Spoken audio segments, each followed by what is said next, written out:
কোথায় যাচ্ছেন সাপ? শমশের, তুমি ঠিকই বলেছিলে। সেই নরখাতক আছে, ও আমার পিছু নিয়েছে। খুব ভালো করেছো এসে। আমি ভুল করে এই জঙ্গলে এসে পড়েছি। তুমি আমাকে এই জঙ্গল থেকে বের হওয়ার রাস্তা বলে দাও, নয়তো ও আমাকে শেষ করে ফেলবে।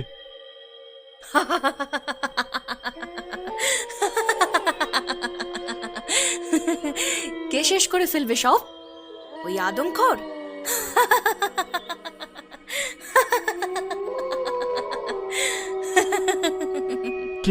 কে ও?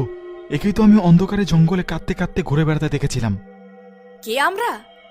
তুই দেখতে চাস কে আমরা? এই দেখ। আমি দেখতে পেলাম দুই বিভৎস চেহারার মূর্তি অন্ধকার ফুঁড়ে ধীরে ধীরে এগিয়ে আসছে সামনে। শরীরগুলো ফ্যাকাশে, সারা শরীর থেকে ঝলসানো মাংস পচে ঝুলছে।